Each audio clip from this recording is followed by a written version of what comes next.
Hello, everyone. Welcome back to English Spark US, the place where we ignite your language skills and make learning feel like a breeze. I'm Emily. And I'm Leo. A massive hello to our global family tuning in today. It is always the highlight of my week to be here with you all. Same here, Leo. Connecting with our listeners is the best. So, how are you feeling today? I'm feeling fantastic, Emily. Energy levels are high and I'm ready to roll. What about you? I am pumped. Today's topic is incredibly practical. We are talking about training. Training? Like push-ups and running? Not exactly, but hold on because this kind of training is essential for fluency. Coming up next, we explain why your brain needs a workout just as much as your body. Ah, I see. We aren't training our biceps, we are training our brains and our mouths to speak better English. That is a brilliant topic. Exactly. You see, so many students are experts in their heads. They know the vocabulary, they understand grammar, and they can read perfectly. That's so true. Reading is often easy and listening is fine, but the moment they try to speak, silence. The words get stuck. I know that feeling well. It is so frustrating when your brain knows the answer, but your mouth refuses to cooperate.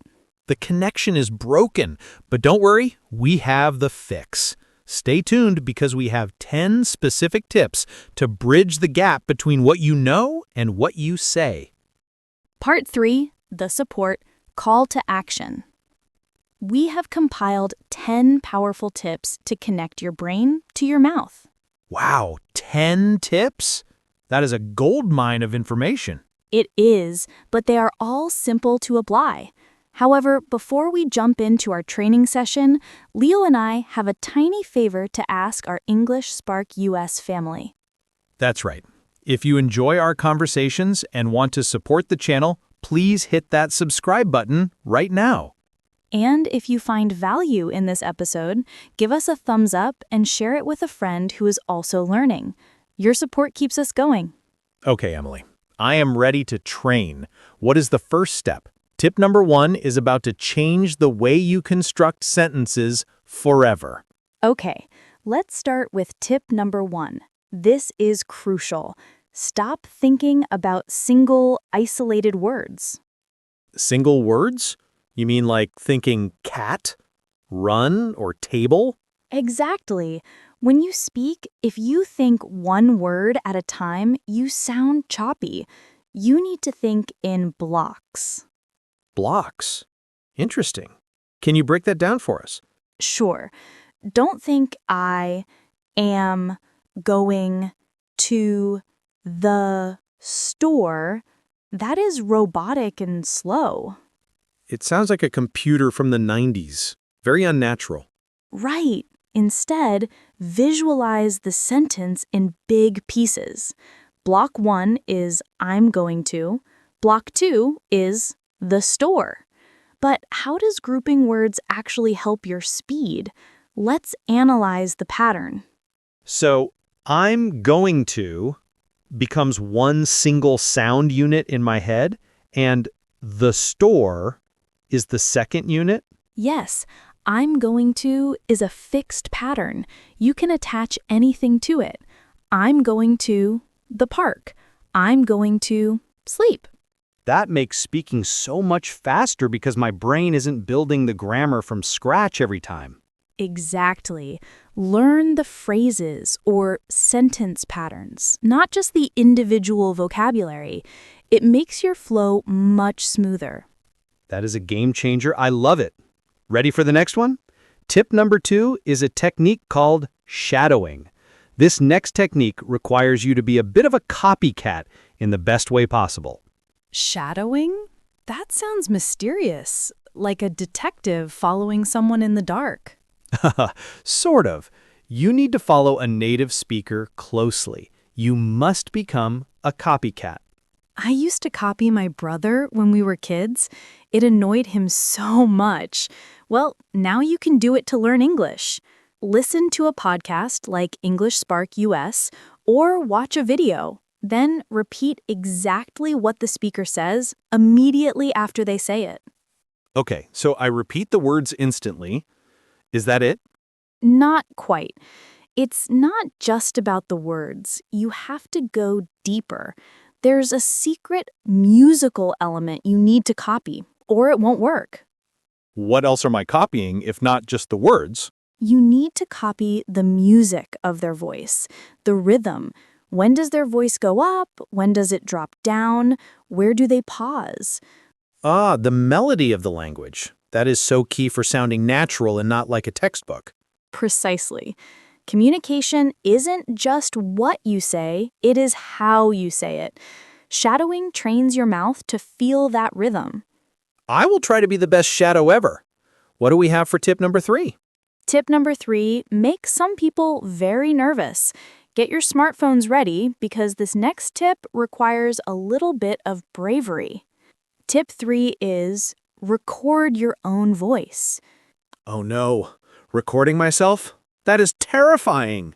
Just a little bit, but it's necessary. Use the voice recorder app on your phone. But Emily, I hate listening to my own voice. It sounds so weird and foreign to me.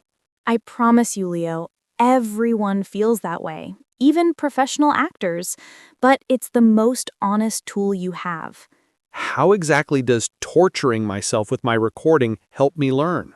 It gives you an outside perspective that you can't get while you're speaking. Here's exactly what you need to look for when you listen to that recording. When you listen back, you can hear your mistakes clearly. You can compare your recording to the native speaker you were shadowing.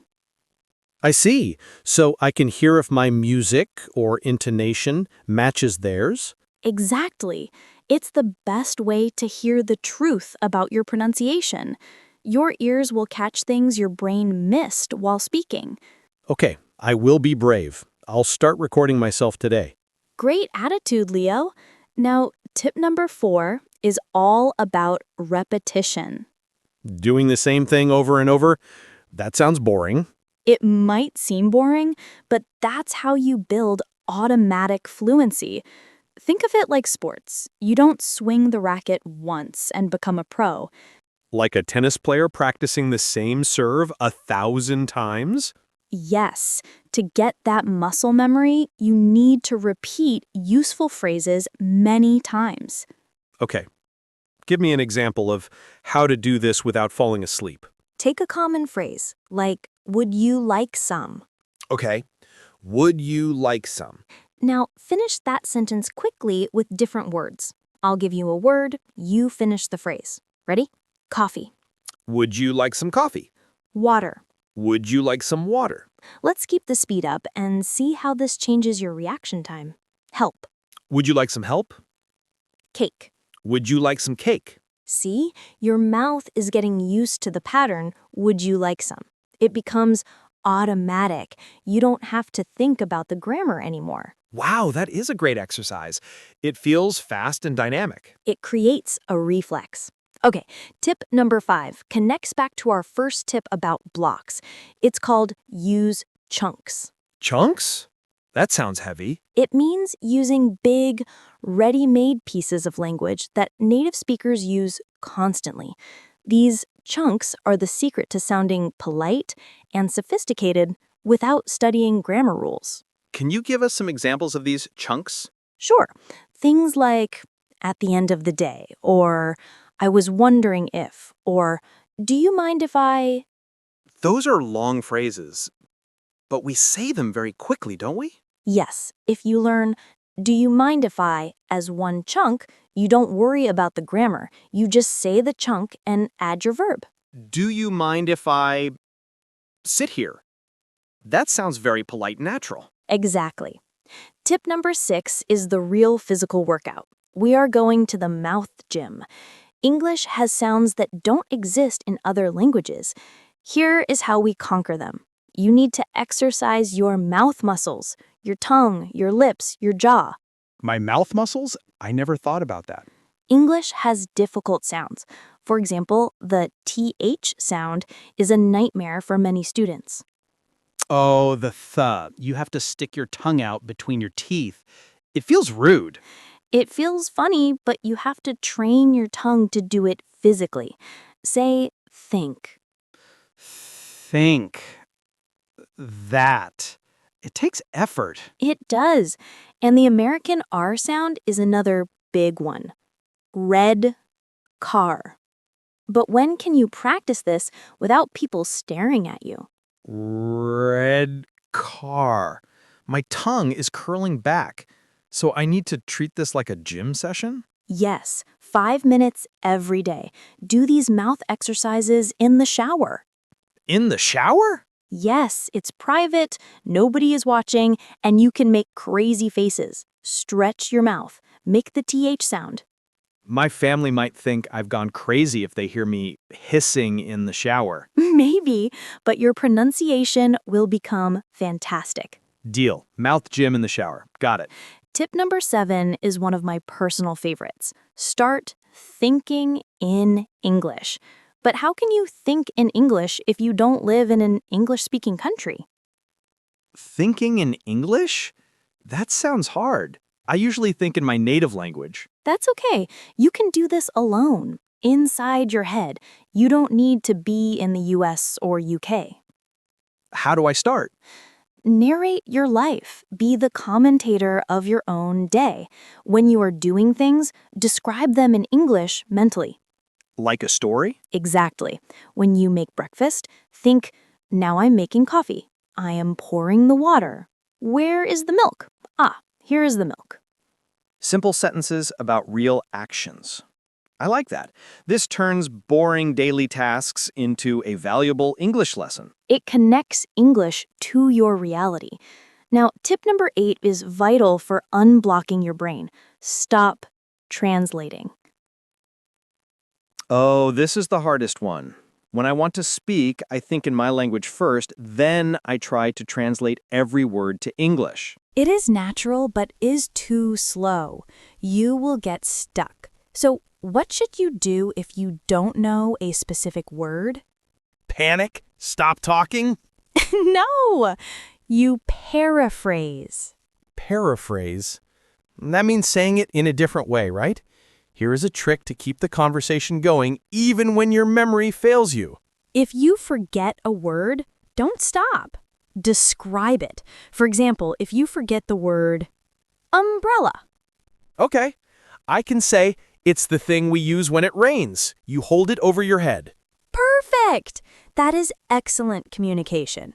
I understood you completely, and you didn't need to translate or look at a dictionary. That feels very freeing. I don't need to be perfect. I just need to be understood. Exactly. Don't let one missing word kill the conversation. I feel less nervous already. Good. Tip number 9 involves speed. Speed, questions, and answers. This is a high-intensity drill to force your brain to switch gears instantly. Speed Q&A? Is this a race? Yes.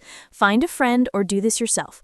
Ask very short questions and answer immediately. No thinking time. Okay, test me. Ready? What did you eat for breakfast? Toast and coffee. Where are you now? In the studio. Are you tired? No, I'm happy. Awesome job! Whew, that was intense. It teaches your brain to react. No time to translate. Wow, these exercises are powerful. Okay, Emily, bring it home. What is the final tip? Tip number 10 is about being prepared so you never freeze up in public.